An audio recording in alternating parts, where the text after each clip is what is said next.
హైదరాబాద్ హయత్ నగర్లో ఉన్న ion digital centre వద్ద జేఈఈ పరీక్షలు జరుగుతున్నాయి. అయితే పరీక్షకు 3 విద్యార్థులు 10 నిమిషాలు లేట్గా రావడంతో వారిని అనుమతించలేదు. దీంతో వారు ఎగ్జామ్ సెంటర్ నిర్వాహకులను బతిమలాడుకున్నారు. అయినా వారిని ఎగ్జామ్కి అనుమతించలేదు.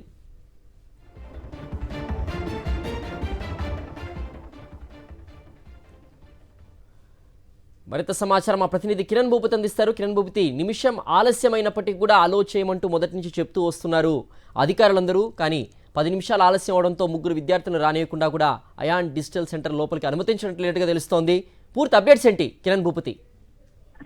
ఈ రోజు నుంచి జేఈఈ మెయిన్స్ పరీక్షలు ప్రారంభమయ్యాయి. ఇటు దేశవ్యాప్తంగా 13 లక్షల మంది అభ్యర్థులు దీనికి హాజరవుతున్నటువంటి నేపథ్యంలో 2 తెలుగు రాష్ట్రాలకు దాదాపు 1,00,000 మంది పైగా ఎగ్జామ్స్ రాస్తున్నటువంటి పరిస్థితులు అయితే ఉన్నాయి. ఉదయం 9 గంటల నుంచి మధ్యాహ్నం 12 గంటల వరకు ఒక పరీక్ష, 3 గంటల నుంచి 6 గంటల వరకు రెండో సెషన్ కూడా ఉంటుంది. అయితే ఆలస్యంగా వచ్చినటువంటి కొంతమంది అభ్యర్థులను లోపలికి అధికారులు అనుమతించలేదు. ఉదయం 7:30 నుంచి 8:30 వరకు మాత్రమే అభ్యర్థులను లోపలికి అనుమతిస్తున్నారు. ప్రతి ఒక్కరిని క్షుణ్ణంగా తనిఖీ చేసిన తర్వాత లోపలికి అనుమతించారు. ఇటు ఎల్బీ నగర్ లో కూడా ఏదైతే అయాన్ డిజిటల్ జోన్ వద్ద వచ్చినటువంటి 3 అభ్యర్థులు ఎవరైతే వారిని అందరినీ కూడా లోపలికి అనుమతించలేదు. దాదాపు 8:30, 8:35 మధ్యలో వచ్చినటువంటి వాళ్ళ అభ్యర్థులు ఎవరైతే ఉన్నారో వాళ్ళని లోపలికి అనుమతించలేదు. అది ఎంతసేపు గతిన్నప్పటికీ కూడా అధికారులు అయితే లోపలికి అనుమతించినటువంటి పరిస్థితులు అయితే ఉన్నాయి. ఎందుకంటే ఖచ్చితంగా సమయ నిబంధన ఖచ్చితంగా పాటించాలి. ఎవరు కూడా ఆలస్యంగా వచ్చినటువంటి వాళ్ళ లోపలికి అనుమతించేది లేదని కూడా ఇప్పటికే ఎన్టీఏ కొన్ని గైడ్ లైన్స్ అయితే ఇచ్చినటువంటి నేపథ్యంలో దీనిపైన కొంత విమర్శలు అయితే వస్తా ఉన్నాయి. అభ్యర్థులు కూడా వెనుతిరిగినటువంటి పరిస్థితులు అయితే మనకు కనిపించాయి.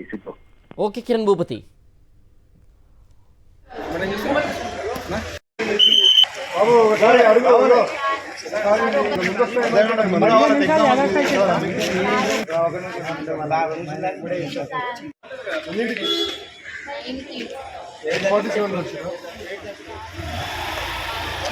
బాబు రావాలి.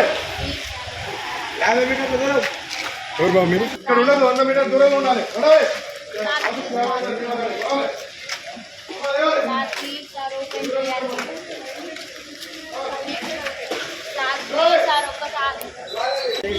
మేడం పంపించదంటే పంపిస్తుందరగా